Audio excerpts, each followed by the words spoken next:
You have to learn the rules, but you got to break them. And you got to be willing to break them with intellect. And know when to break them and why you're breaking them. Not just to break them. You got to break them and be successful at breaking them. I remember in first grade, Memorial Day, they gave out the mimeograph sheets of a waving flag. And we had our box of crayons. And I'm coloring it. Everybody's got the red and the blue out, and they're coloring the flag. And I got yellows and oranges going over this thing, and reds, and I'm coloring. And the teacher comes up to me and hits me like on the back of my head a little bit. That doesn't look like the flag. That flag is red, white, and blue. I said, yeah, but this feels like the flag.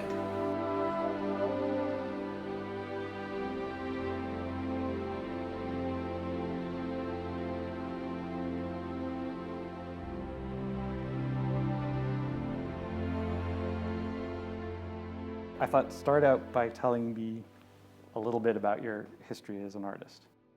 My history as an artist, I'm stumped. My history as an artist. Well, it starts back as a kid. As a little kid, my father introduced me to drawing. He wanted to be an artist and didn't. So when I expressed interest in wanting to draw, he wanted to see that I was doing it right or correctly. So he would teach me things about perspective and things like that. So my history starts very young. I would say about 5 years old, of just making things. You know, the drawing was always important to me, but it wasn't until I was a little older that my dad brought home a camera from the liquor store in the Bronx. He traded it for a bottle of vodka, I think, or something like that. That the customer came in and wanted to trade. And my father said, sure. And he brought it home, and he knew it was a good camera, but he didn't know nothing about photography. So he gave it to me. I was like 10. I was home for the summer, and he goes, Peter, you're home for the summer. Why don't you try to figure this out? So the very next day, I went down to the library, took out a couple of books on photography, and I taught myself to be a photographer. And within a year, I had a darkroom, and I was on my way. And that's where it really all started for me, photography. Years later, I think it was in '07, I was interviewed by a magazine up here in Orange County Magazine. It was the premier issue, and they had sent a writer up from Florida to interview me. We were talking, just talking. And it wasn't like I didn't even know I was being interviewed. I was just sitting around the table talking to him.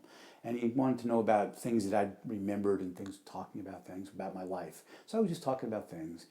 And talked about a moment in my life very early on, about when I was about 15 months old. My brother was born. And it must have been a couple of months after that, because I remember sitting. I don't remember the moment, but I remember the visual. And what it was, I remember looking from the living room where we were into the dining area. I remember seeing my grandmother standing underneath the chandelier, and she's ironing. And she lived with us, she was ironing. And the chandelier was lit up, and I remember that light catching her hair, making her hair like glistening silver. And I remember the tablecloth was this, it was floating. It was just lit from the top. So it was like this just illusion of this thing lit up from the top. And the bassinet where my brother was right there. And that's my first memory. And I always thought of it, when I did think of it, as informational. And he responded to it, that's your first memory. It's kind of interesting. It's about light. And I never even gave that a thought. And predisposed, I think it's kind of true that talent and ideas come from within. And I think the idea of that light that I saw was something I was attracted to early and have been ever since. And I never really put that together till years later, which is interesting.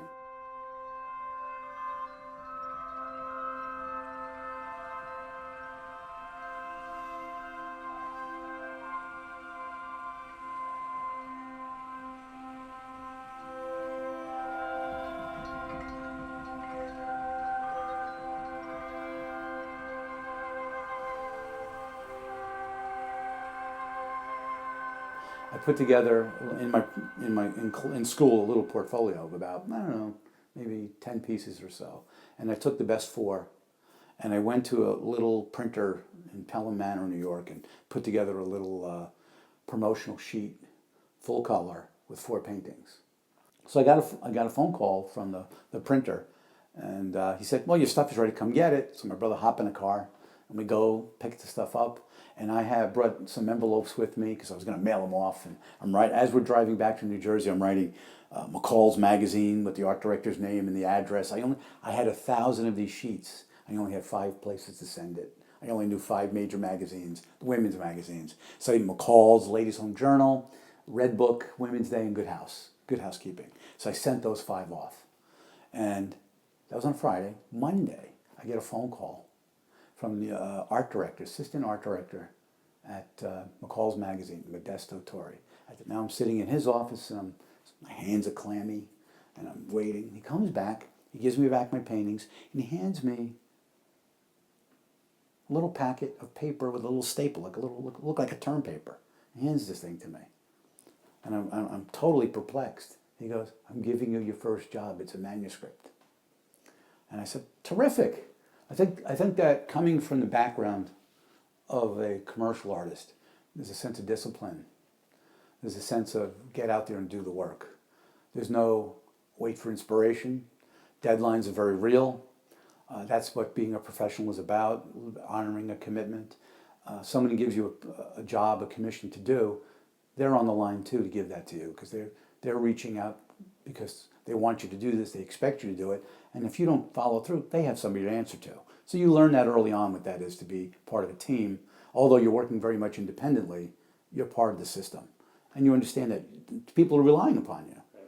And that discipline was, the work ethic was huge. But what helped me with that work ethic was Catholic school.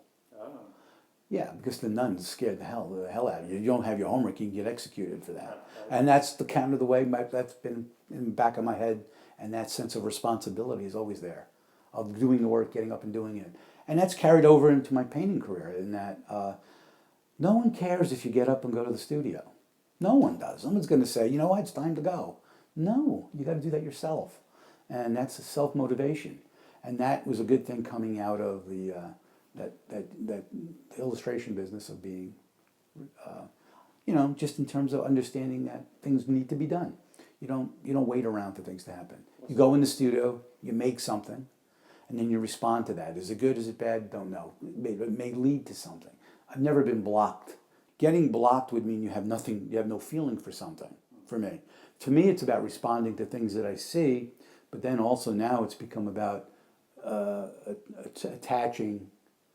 Even if it's subliminal, but it's a narrative that goes through it that keeps me on course to that. But the paintings themselves, you don't get blocked making paintings. Making things, that's never been a problem. If I just thought about it from painting to painting and just said, "Oh, what will I do today? I don't know. What's never been done?" You get into that routine, you're going to get yourself crazy because everything's been done. So you can't think like that. The idea to do it is to start. Start something. See where it leads you, make things and react to that and build and continue to see where it goes. You get 4 or 5, 6 things on a theme, all of a sudden it could become 30 because you go deeper and you dig deeper. And that's how the theme builds.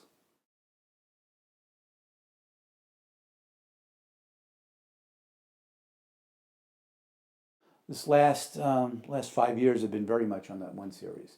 The White Pine Suite and all of that, and that's a narrative that's been building for a while, and it came out of the car accident that I was in some years ago, that left me somewhat broken, not horribly, but hurt still, and the healing process of that led to this body of work, and the way that happened was I couldn't work for a while after the accident. I would say about 4 or 5 months, maybe something like that.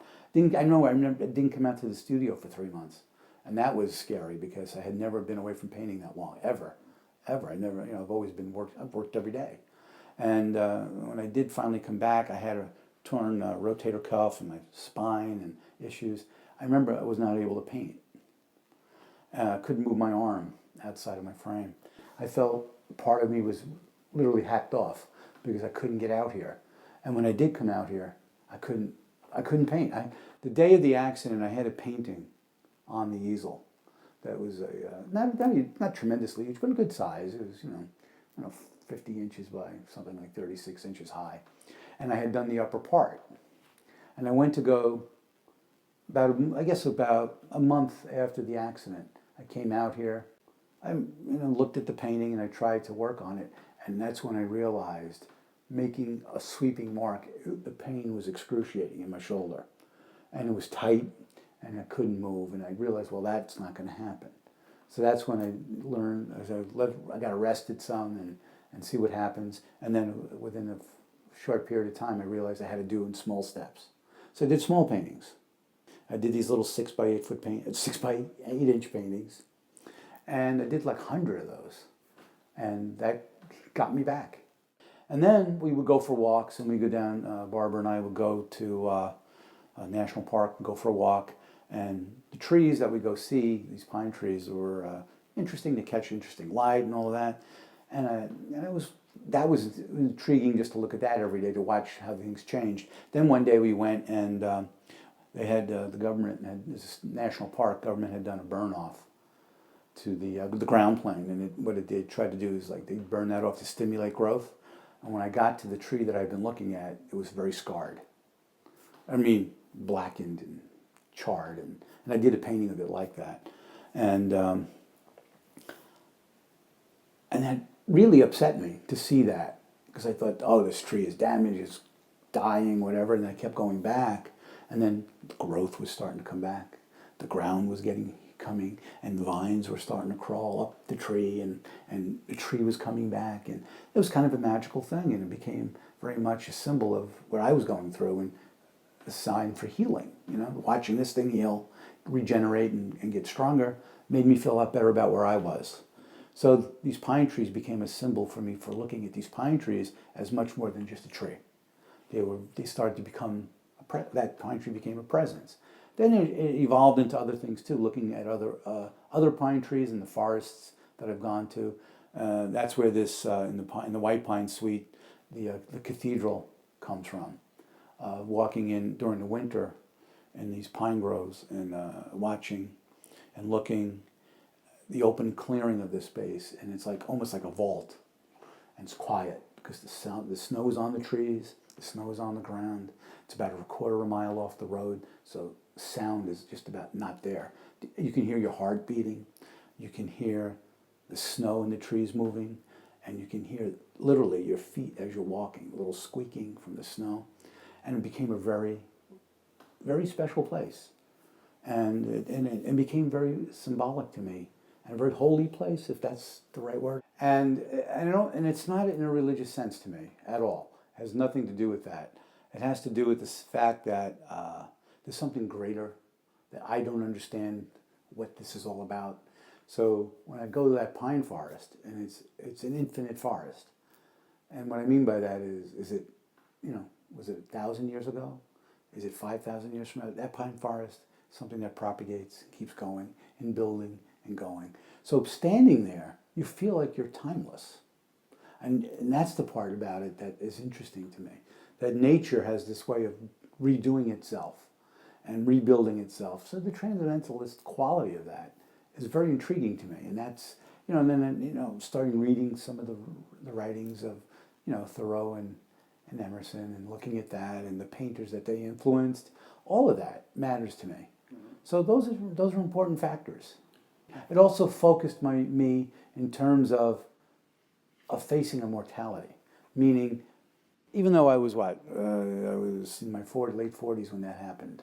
I was in the early 50s when that happened. There's no sense of it could have been like that. It could have been gone. And then at that point, I got to start painting for me. Something that mattered. I've always come from a point of view that this planet is a healing planet. And, the day may come that life on this planet, human life, may not be here. Something will remain. And something will grow until it becomes a total uninhabitable for all life. Whenever that is. That could be, I don't expect it to be tomorrow. But someday it may happen, And that's but that's another phase. Years ago, I used this symbol even years ago. I was part of a show. It was called The Artist for Survival and the Artist in the Environment. It was a show with the United Nations and the Society of Illustrators. And illustrators were asked to submit a painting that would fit the title. So I made a painting for that. And I chose to do a painting of an African tree on the plains of East Africa, because that was, my thinking at that time, and it still does, is that it's where life started. So I chose a symbol for that. I've always used trees as symbols for man, as stand-ins, and I did then. And I chose that, and I put it in a field of grass at the end of the day, beautiful sunlight on it, and in the distance, I put a moon on the horizon, like a half moon. And I used the moon as a symbol of time. That was man's first marker for time. Moon to moon, how much time that was, and that was a way to mark time. And my statement was, I wasn't trying to talk about the cleanliness of the environment and all that. It was a positive statement that the earth was here and will continue to be here. That to me is more important than human life being here. So nature has the last move. Sure, always does. Nature takes back everything. Look at Chernobyl. It's starting to grow, and it's like it's overgrown by green. Well, the tangles, they're about the individual tree, which is a symbol for person, and they're almost like portrait oriented. Center stage, which is interesting because that's a rule breaker right there. People, put something in the middle. Well, you try to figure out how to make it interesting with that. By putting something in the middle, now I got to design around it. I make my eye go here and go around. Something in the middle, if you put it right in the middle, it can become very boring. It's balance, composition really challenges you. And as soon as you make a statement of this against the rules kind of thing, it's like jumping out of an airplane with no, and then you go, oh, there is a parachute. I can make a landing. You have to learn the rules, but you got to break them. And you got to be willing to break them with intellect. And know when to break them and why you're breaking them. Not just to break them. You got to break them and be successful at breaking them. Some people have looked at them and said that it looks like a circulatory system, or it's the skeletal structure and the veins. I didn't think of that. I wasn't thinking of it that way. I just knew I was making people, or essences of spirits, of people, and that's fine. That's been added. I can deal with that. I had done a Facebook post on this painting, and a woman asked me about the shadow on the tree, and she said the shadow on the tree, the cross shape. Was that something you did intentionally? Now I know she wanted to know if I meant it as a religious symbol, but I didn't answer it that way because I didn't. I didn't mean it to be that way. I said, if you're asking did I put it there on purpose in the fact that I painted it? Yes, I did. I made the shape. But for me, it's a shape, it's a shadow of a section of this tree. And that's not, I never intended that to be. To me, they're further abstracted. Right, I'm trying to make a statement, so the statement becomes more about the graphic impact as opposed to how beautifully rendered it is. Okay, there's interesting stuff going on here. It's a palpable space. I still want that, but I'm trying to do with an economy of means. I'm not doing total abstraction. That's not the point. I don't want to do that. I would say there are elements of it in there, but it's very traditional still in modern painting. So, but it's abstract compared to a lot of painters who noodle everything. It's abstract in the sense when you come up close, there's a lot of things in the painting that they're just pieces of paint, and it's only upon retreating from them they become something. But that's good painting. I think it's interesting if you can make a painting that looks like something that transcends what it looks like. That to me is much more clever than putting just paint down for the sake of paint. Not that that's not valid, sure it's valid, but that's not what I want to do. I'm trying to give it those same sensibilities, but by also hanging it on something. So maybe someone's attracted to it first by what it is, and then they can find more into it. There's a sense of the calligraphy that comes in a painting. And that's why I do paint landscape also, because it's it's as abstract as I can get and still make something that is something. So what do you mean by hanging things up? Well, like the armature, the tree, has got a very definite structure to it. And within that structure, the paint quality, the surface, what's happening there, that to me is the interesting part. Do you ever go back to a work and then you're surprised to find something in there that you're like, oh my God, maybe that was about this? Sure, absolutely. There are things that happen in paint when you're doing things, they move and it goes in another direction that you didn't expect. And sometimes you can go, you should, if you have a handle on it, you go with it. And hopefully it works, sometimes it doesn't. And then that's why I end up painting on some of these things. Like some of these paintings have got 2 or 3 paintings under them. Because they were just, not, I wouldn't say failed attempts, but misstarts. Okay. You know, or not thought out properly or whatever. And then they become a richer painting later because now there's a level of another painting on something, which allows itself to become something else. It's like covering up another life with a life. The composition is very locked in. I know what I'm doing that way. It's the paint, how the paint's going on. Like in this particular painting, or any of the mood, the tonality, the structure, the value structure, all of that is worked out. But the particular moments in the painting, I have no idea where they're going to be. Like I can move that around a little bit, different focal ideas, things like that. Like in something like this, when you put something very specifically in the middle and in a square, you have to work very hard to make a dynamic movement through that piece, because a square is the most stable picture in the world. Has no force. Right. Horizontal can be tranquil, a vertical can be powerful, but the square has nothing. No innate energy except stability. It's just like in nature we have the circle. I always looked at the square as man's interpretation of the circle. It's like we have boxes and corners. Nature is cyclical, right? It goes around.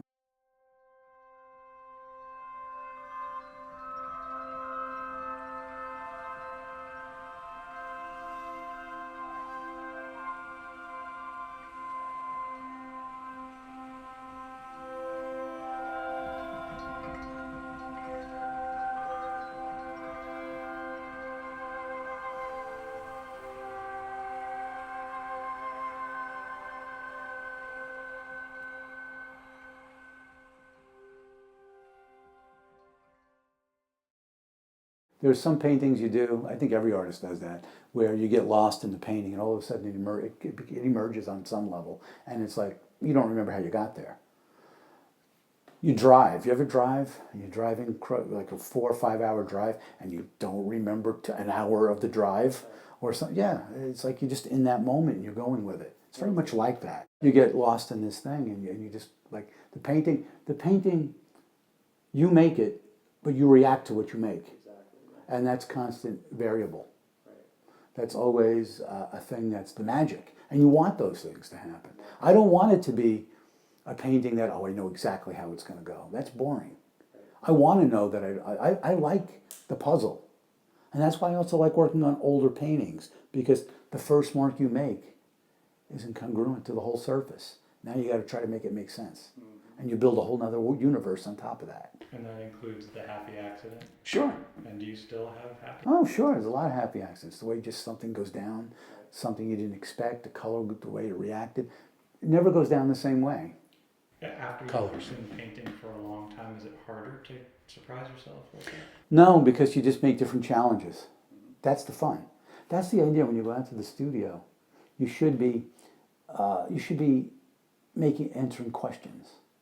It's like, there's a great quote by Picasso I saw the other day.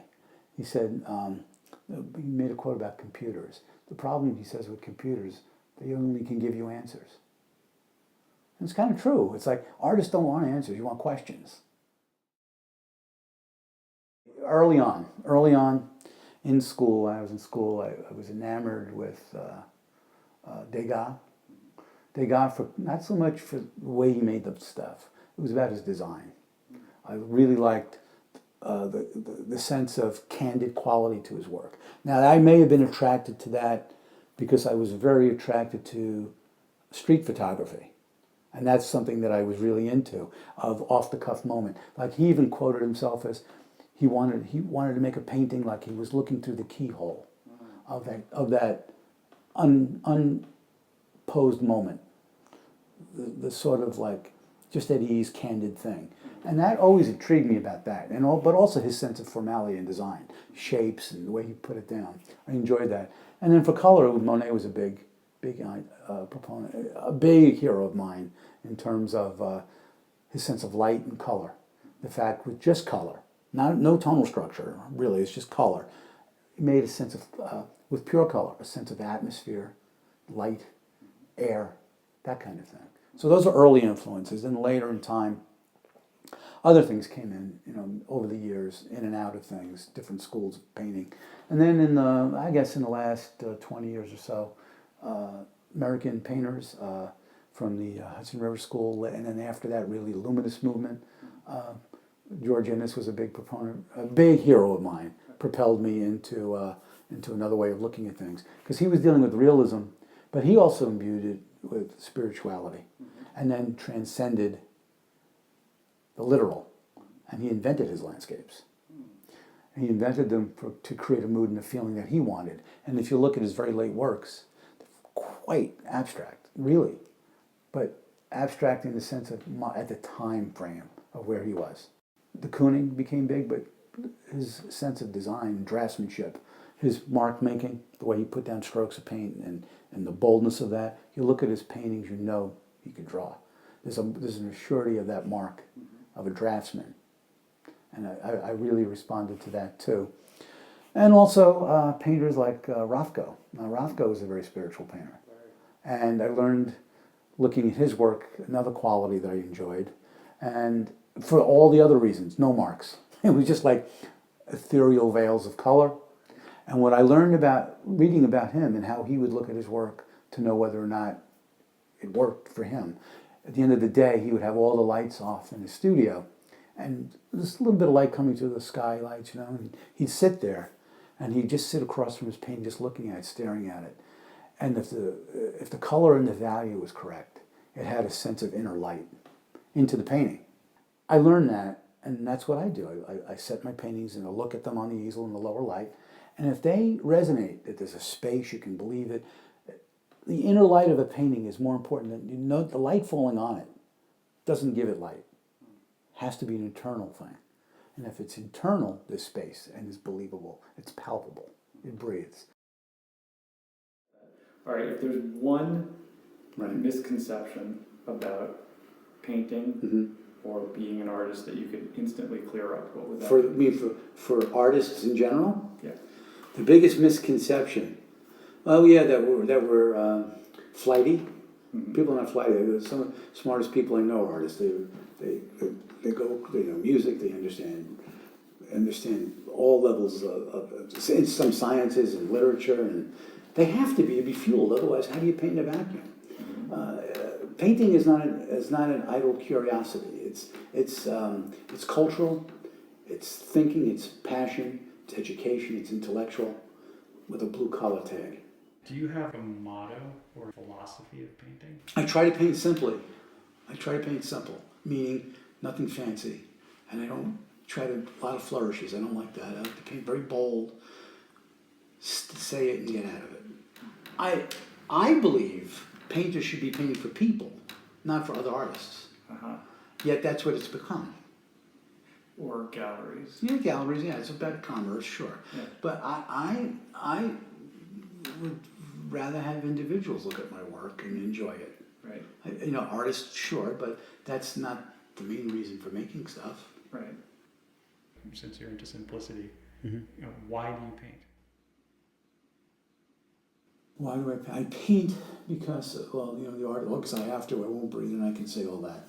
But there is a driving force to make things. I always liked making things. And I found out that along the way that making things by hand is an old world tradition. And I kind of like that.